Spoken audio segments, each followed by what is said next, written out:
Well, hello, and I hope that everyone is doing well. Listen, we are praying with you, and we're praying for you. And I want to encourage you to be encouraged, right? We are going to get through this, and we're going to be better for it. I wanted to take a moment to have a conversation around vaccination. We know there's a lot of apprehension, a lot of fear, a lot of concern when it comes to our community, black and brown community. And so I wanted to invite some individuals who can give us some insight. The Bible teaches us safety comes when there is counsel. And so I am excited to have good friend, Dr. Timothy Sloan, senior pastor of the Luke Church, Humble, Texas, D-Men in Transformative Leadership. And he is here and he's going to share with us. And then I'm extremely excited, had an opportunity to be impacted, blessed by this young lady, Dr. Jayne Morgan, cardiologist and clinical director of COVID Task Force at Piedmont Healthcare Corporation in Atlanta, Georgia. And they are here today to give us some insight, to give us some instruction around this whole idea of getting vaccinated. So welcome, Dr. Sloan and Dr. Morgan. Thanks. Thanks for having us. Glad to have y'all here.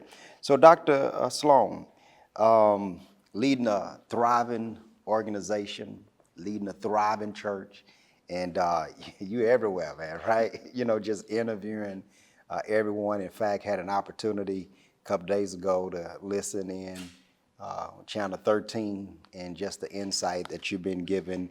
And as a pastor leading an African-American congregation primarily, that was a time when you was a bit, apprehensive about taking the vaccination.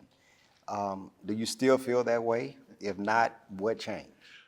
Well, I probably should start at the first part and build up the suspense. I was extremely apprehensive. I had been wrestling with the whole idea of the vaccine. I had been, poring over all the different concerns and questions that so many had. Why did it happen so fast? Who was in the test trial? How's it going to impact people of color? And so I was really struggling. And, I knew if I had these questions, I was certain that people in our congregation had the same questions. And so my thought was, how do we deal with this? How do we get a voice that we can trust and that we can discern so that we can come to a place where we can make a good decision about taking the vaccine? So after listening to a number of people, and of course, Dr. Anthony Fauci being one of the most important voices in the whole process, I've come to a point where I'm confident in it now. And I'm willing to say, everybody's got to make their own decision. But for us to find any way through this, to navigate back to a place of normalcy, I think we need to take the vaccine. Yeah. So what inspired that? What kind of helped you to make that pivot? After listening to, voices, and my wife, being a physician, she wrestled with it as well. And so with both of us here, and I'm like, you're the expert, and if you've got concerns, then man, what am I to do? So I think both of us taking that journey and digging, and she did a lot of researching. And again, Dr. Fauci's, his conversation was pivotal. And I'll tell you, one of the most important pieces was that when, I think for many people of color, trust is a big factor here when you deal with mistrust over history, and you begin to see the lens of the trauma, the Tuskegee experiment just being one example. But Dr. Fauci acknowledged that trauma and that mistrust, and I think that went a long way to bringing down the defenses, opening up for the conversation, and to really begin to, as you said, pivot in a different direction. Yeah, I think that's real big. Leading, a congregation, your wife being orthopedic surgeon, and she was apprehensive, but yet the pivot and, just where you are today, I think is important. And I think it's very critical that you continue to let the community know. I think that's real big. Well, I think we have a responsibility, to as we lead, to also inform others. And I think one of the things that we really got to consider here is that taking this vaccine is not as simple as, what do you want to do? We've got to realize that there are literally lives on the line. And so when we talk about taking the vaccine, the safety of it and the confidence we can afford it, we're doing this because we believe it's going to protect us, it's going to protect our community and future generations. Yeah, man. Thank you so much for your voice. You know, Proverbs 24 says, by wisdom, a house is built, and by understanding, it is established. By knowledge, the rooms are filled with all precious and pleasant riches. A wise man is full of strength, and a man of knowledge enhances his might. For by wise guidance, you can wage war, and in abundance of counsel, there is victory. The Bible teaches, my people are destroyed for a lack of knowledge. And it is such a blessing to hear from Dr. Sloan, and also this giant, in the medical field, Dr. Jayne Morgan. And I had a recent opportunity to listen to you, Dr. Morgan, this whole idea that you shared around the historical context surrounding minorities in the trials. Can you kind of help us with that? Just being a part of this on the front line. Give us some insight, give us some perspective from a minority standpoint. With regard to clinical trials specifically. And I think, the COVID, vaccine rollout has been an opportunity for a platform to really discuss kind of the broader context of participation by minorities, specifically African Americans, in clinical trials, which is something we don't normally do, just because of what was referenced here, because of our experience with the Tuskegee experiment, with Dr. James Marion Sims, with Henrietta Lacks, and many, many other atrocities and things that were done against us in the name of research. So we have stepped away from research. And when you began to roll that into as well, sort of our tenuous relationship with the healthcare system, and then you add in a COVID vaccine that also had governmental support, and the divide as well, our uneasy relationship with the government, you can see how all three of these things kind of come to head when we talk about the COVID vaccine. But really what we're talking about in a broader context is, why aren't we involved in clinical trials? If we were involved in clinical trials, then we would be able to trust that the data that's presented to the FDA was relevant to our population, because we participated. Generally, African Americans participate in clinical trials at maybe less than 4 or 5%. The data that we have on medications, devices, and vaccines is all data that was derived on white males.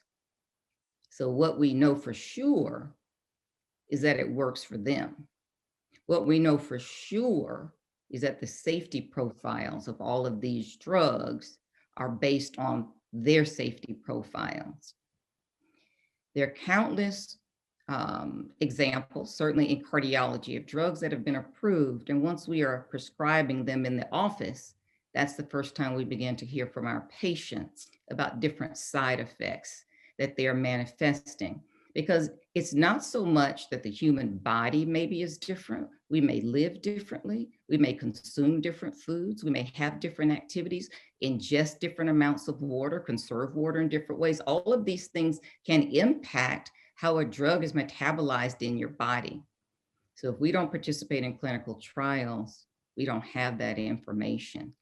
And, I'm often asked about being a guinea pig. Dr. Morgan, I don't want to be a guinea pig, so I'm not going to be in these trials because of all of the historical atrocities. And that's real. And that was unforgivable. And that happened. And I'm not minimizing that at all. What I am saying, though, is that access to healthcare can be gathered via clinical trials. Clinical trials provide you with direct access to the research nurse, the research coordinator. Anything that happens to you, anything that you want to report, you have direct access to that person 24 hours a day, because the companies need to have that data. They need to know what's happening to you. Would you rather have side effects within a trial where you can reach people, where your physician is involved, where there's a doctor, a local physician overseeing that one, where there's a regional doctor overseeing the local doctor, where there's a national physician overseeing the regional physician who's overseeing the local physician? Just think about that. Where else do you get health care like that? I'll give you a great example. Donald Trump contracted COVID-19 while he was in the White House, 74 years old, overweight, was desaturating. Oxygen levels were dropping in the White House. Physicians understood what that clinical course was going to be and what his outcome likely was going to be. He was helicoptered to Walter Reed. And then what happened? He was provided Regeneron's monoclonal antibody therapy. Nobody even knew what that was. The reason you don't know what it is because he got it under emergency use authorization. And the only other people to receive that life-saving monoclonal antibody therapy were any US citizens who were enrolled in that trial and nobody else. That's platinum level healthcare. That's access to tomorrow's medicines today. And that's what I talk about, access. We need to access the medicine that's behind the screen, that's not visible to us, that's not shown to us.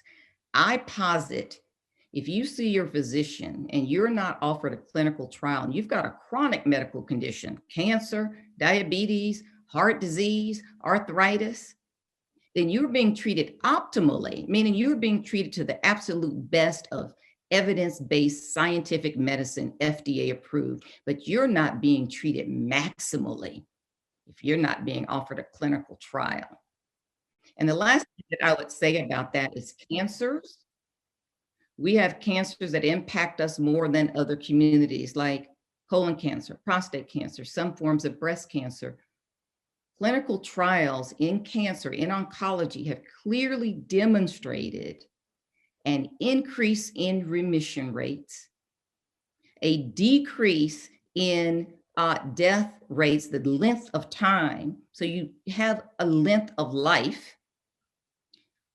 And yet the chemotherapeutic agents and other treatments that are developed on cancers that primarily affect us is the data on white men. So not only are we not participating in trials, the trial itself could improve the status of our cancer. We then are taking chemotherapeutic agents without any data on us at all. So that's the larger platform that I try to discuss when we talk about clinical trials. So Doc, what would you recommend, like what could you say to, in addition to what you've already said, to help us to get vaccinated? So when we talk about the COVID vaccines, right now we have Moderna and Pfizer. These are both messenger RNA vaccines. They enrolled Moderna, 30,000, I'm giving approximate numbers, 30,000 people in their phase 3 trial, and Pfizer, 40,000. So these were very large numbers, a total of 70,000. These are big trials. This is the last phase of a drug trial. In these trials, when I look at the FDA briefing documents that were submitted to the FDA, the data that the FDA reviewed to provide emergency use authorization, I also reviewed that data privately. And when we look at the subcategories, the subgroups, Black patients in the Moderna trial represented 10.3% of the population. And remember, I said most trials don't even have 4%. So they were intentional. And they made a great effort, huge strides, and they enrolled 10.3%. In fact, I've actually never seen an enrollment like that, and my job is research. Pfizer enrolled between 9.3 and 9.8%, again, intentionally trying to have representation. Now, obviously, we represent 13.4% of the population here in the US, so yes, they fell short. It wasn't perfect, but it was pretty good. And when you look at numbers like 70,000 participants, and on average, 10% of them were Black, that's a lot of people. That's 7,000 people that were African American that were enrolled in this trial. And the other thing that I will say about it is I continue to dive into the subpopulation in these FDA briefing documents.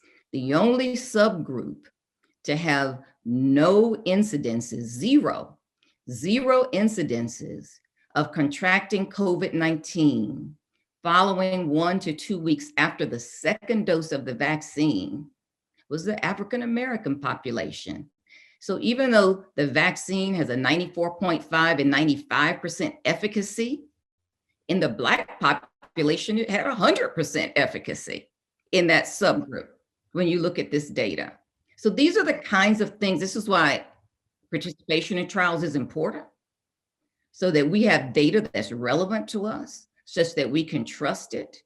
And we need to continue to enroll in COVID vaccine trials. There are 135 companies currently actively developing COVID vaccines. We need representation in those trials because even though Moderna and Pfizer were first to market, when all is said and done, they may not be best in class. And we need to understand what's going to be best as opposed to what is first.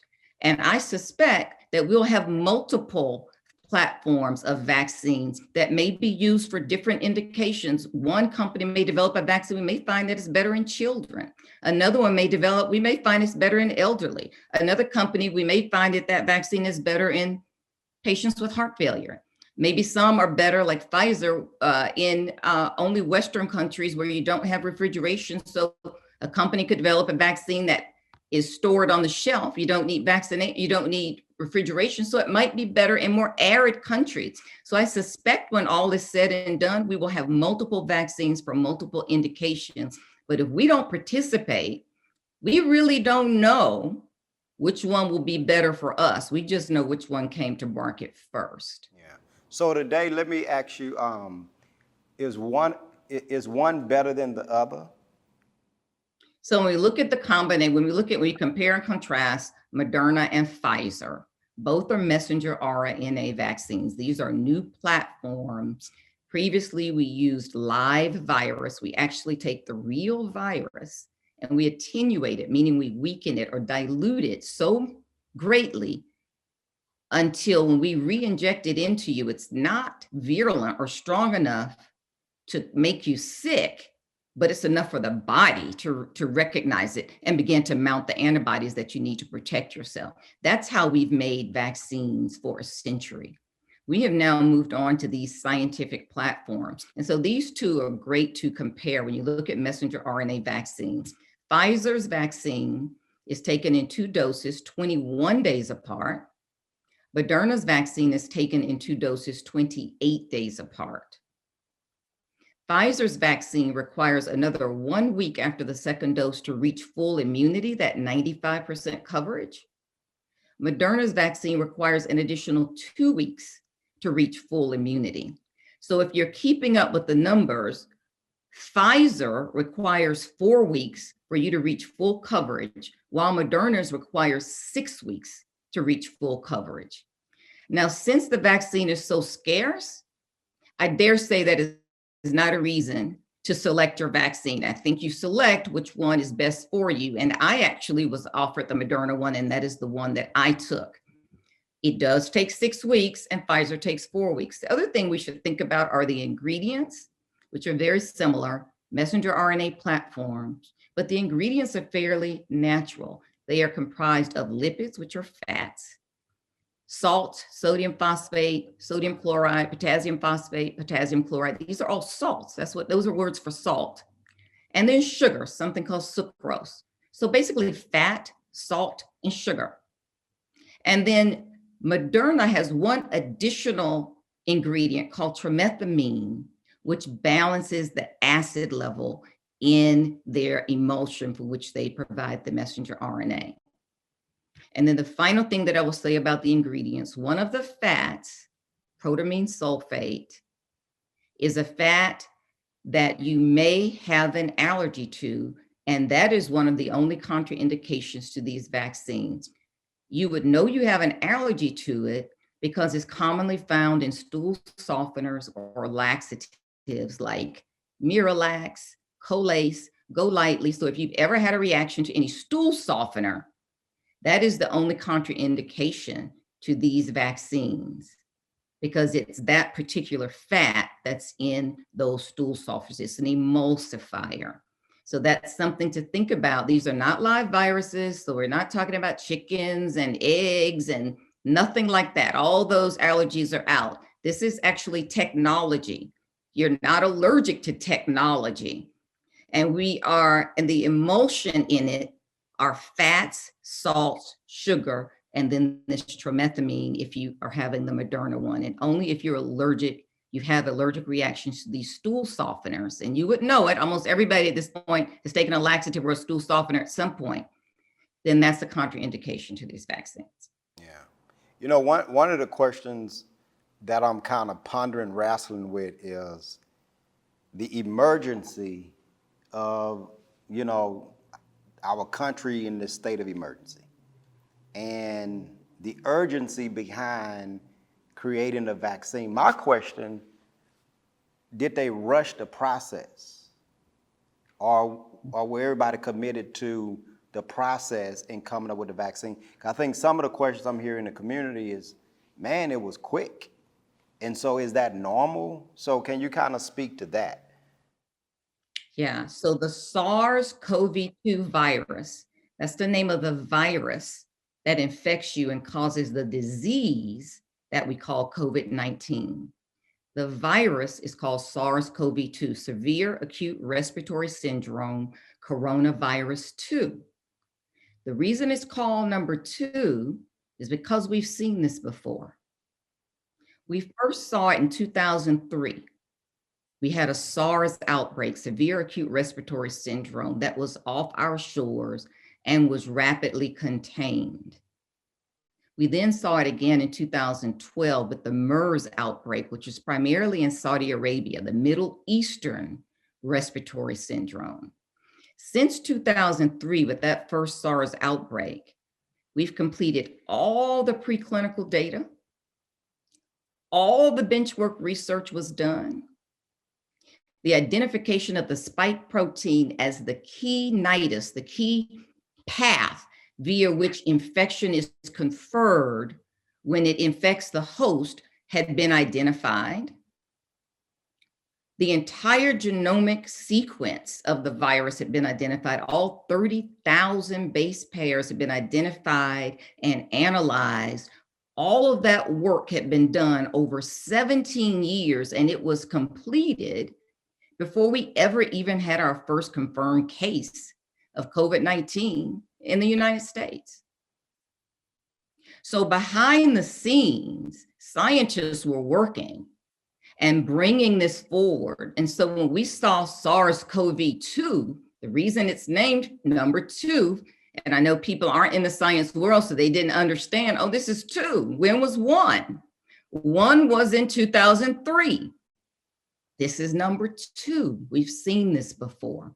What did we learn in those 17 years? What work has been completed? Wow. Now that's insightful. Yeah, that's insightful. I think Dr. Sloan, just listening to Dr. Morgan and listening to your community, your church, what are some of those questions, that you may have that we can ask Dr. Morgan that you're dealing with, that you're facing in your community? Well, I think, Dr. Morgan has just done a fantastic job of answering so many of those questions. And let me say that I think that is one of the big pieces of why we have so much mistrust and so much apprehension in our community, is the information gap, and the fact that we don't hear these type of conversations in depth as we've just heard here.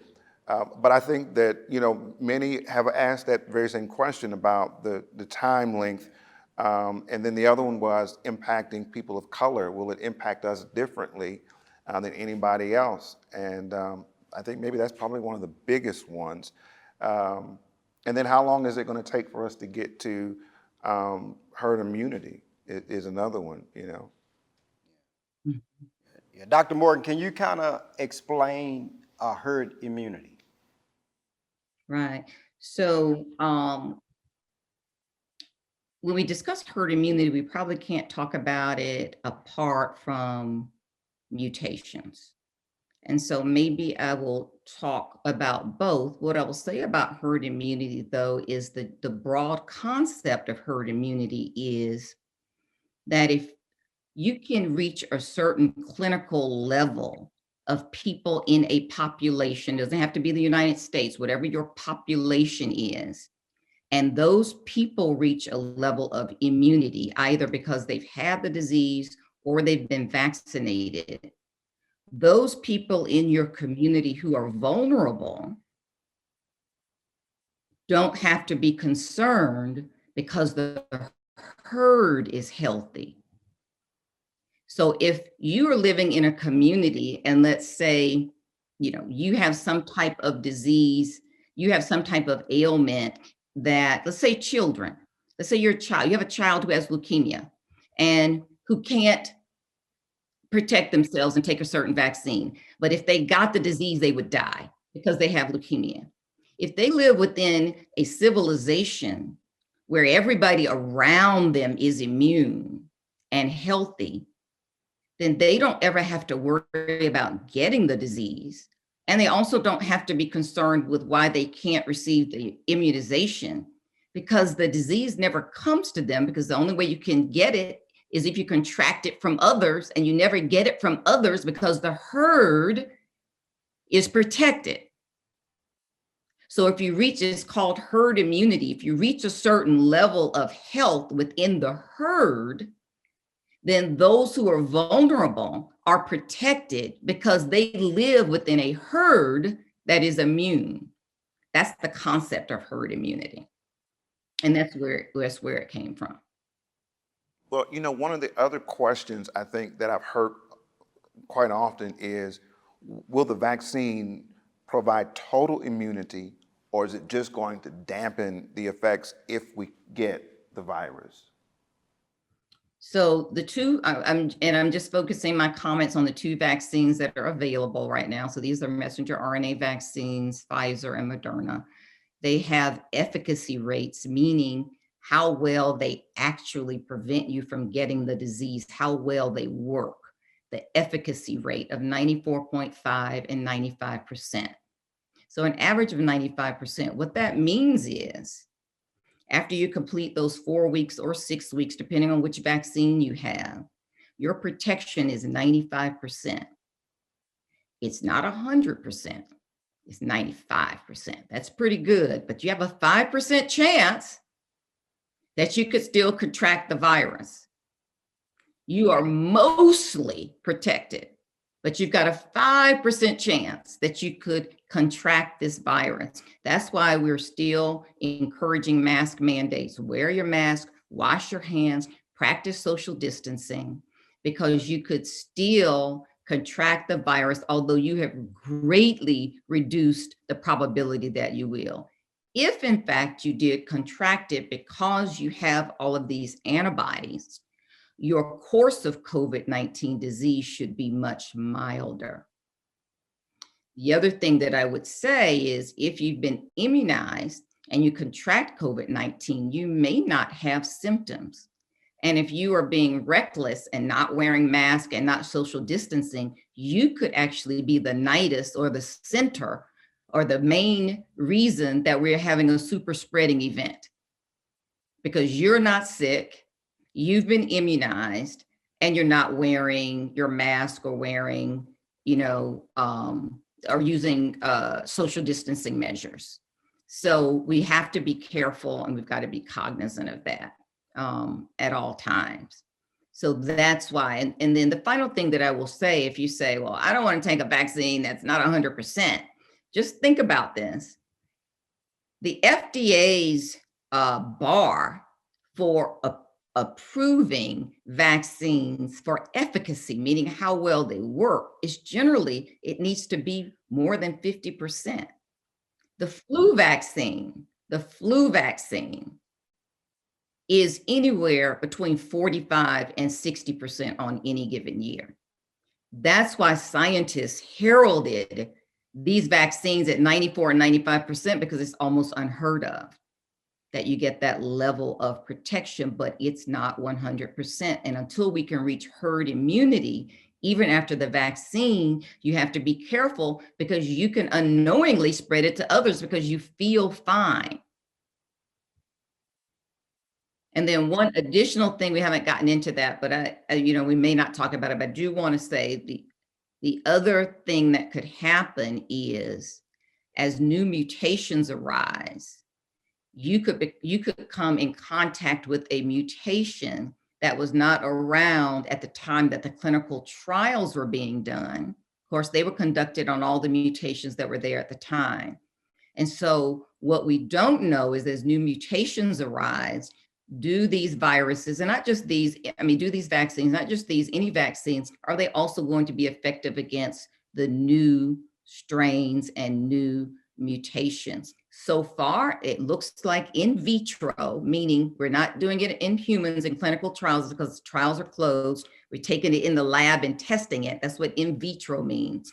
When we look at it in vitro, then neutralizing antibodies are made so far to these mutations when we put them in contact with the vaccine, but not at 95%, at 85%. So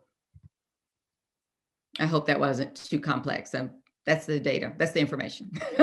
That's a lot of great information.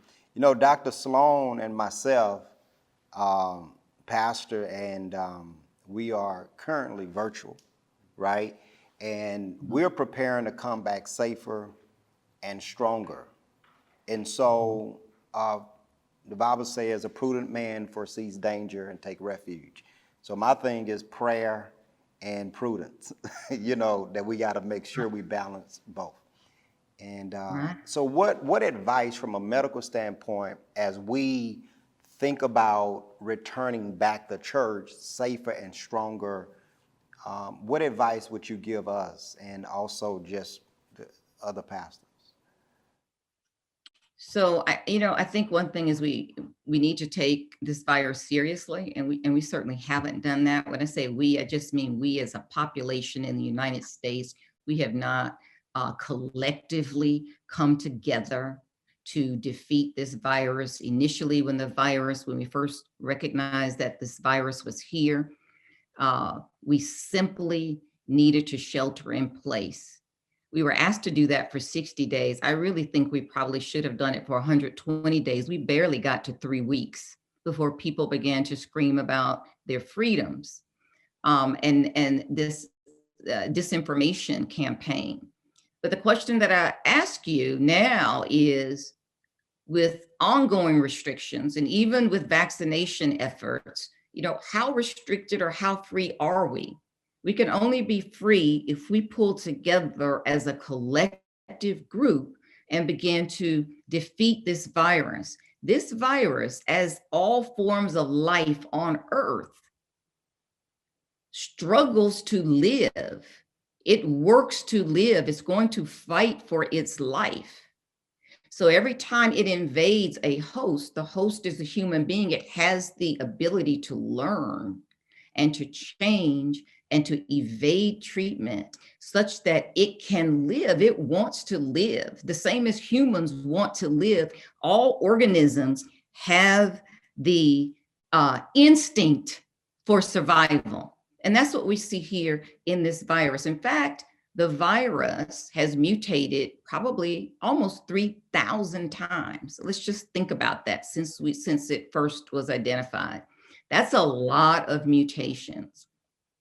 Mutation in science simply means change. Doesn't mean that it's getting worse. In fact, sometimes you can mutate yourself out of existence. You just change so much until you just have weakened yourself. So it just means change. And I think most people think it means worse, but we talk about the ones that are a little bit worse, that are coming out of the UK, that are coming out of Brazil, that are coming out of South Africa, because they're more infectious. The reason they appear to be more deadly is because since they are more infectious, they're more successful at infecting people, infecting hosts, right? So that means they can infect more people. If the previous virus could only infect, I'm making it up just for simplicity, 2 people an hour, and then you get this more infectious one that can infect 10 people an hour, then you can see how that starts to build. And so it's not that the death rates are higher, it's that the numbers are higher because the volume of people who've been infected are higher. It's higher. That's why it looks to be more deadly. It becomes more successful wherever it is and becomes what they call the dominant strain. Because if it's more infectious, it's the one that's been more successful and it basically just weeds out the others. It's a successful strain, but it doesn't mean that it's more deadly. It's more deadly because it has the impact to reach a higher volume, a bigger mass of people. So the number of deaths might be higher, but the percentage would be the same. So these are the things that we are seeing with these mutations. And then just the last thing I will say about that, in just a debacle and a failure of the pandemic response in the United States, is that of the thousands of strains that I've just talked about.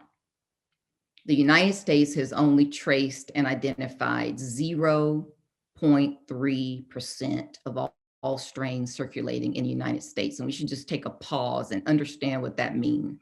That's not one. And so when we point the fingers at South Africa, Brazil, and UK and say, oh, they've got these strains that are coming out, what scientists see is at least they're testing and they know what's there. In the US, we don't even know what's circulating because our response team was dismantled. We are not doing surveillance. We can't trace it. We don't track it. And so we're focused on all of these other countries. But the fact of the matter is, at least they know what they have. We don't even know. Yeah, no, that's great information. So as we, man, I really enjoyed, this conversation, and Dr. Sloan, Dr. Morgan, certainly want to thank you for taking out time to pour into us and settle us, just with your wisdom and your insight. And so have about 2.5 minutes left. So Dr. Sloan, just give us 30 minutes, speaking to our community. And then Dr. Morgan, if you can give us 30 seconds, not 30 minutes. Yeah, but 30 seconds just kind of sharing, with the community. Yeah, well, I hear a lot of people say, Pastor, I'm not going to take it. I'm just going to pray and I'm covered in the blood. And that's great. But we've got to have a strong respect for science and medical data. My hope is that we'll take conversations like this, become more informed, and realize we have a responsibility to protect ourselves and future generations. We're all depending on one another. Yeah, that's good. All right. Dr. Morgan, if you'll give us some final words. Sure. When we think about clinical trials, which is always sort of my passion in the broader context, I want us to begin to think about this beyond Tuskegee, begin to think about it with regard to health equity. One of the little dirty secrets in clinical trials is if you are uninsured or underinsured, this is how you get health care. The drug companies pay for it. You are completely covered. You have all of this follow-up. There's not been a single major medical, pharmaceutical, or vaccine that has come on the market in this country that has not gone through clinical trials. There's no reason for us to not participate, especially if you don't have great insurance. We need to move away from exploitation and think about representation. And when we talk about vaccines, we need to begin to consider them such that we can begin to return our lives to a semblance of normalcy, protect ourselves, protect our loved ones, protect our families, and remember that even though vaccines are available, vaccines don't save people. Vaccinations do. Wow, that's awesome. Well, thank you all so much for taking out this time to share with us.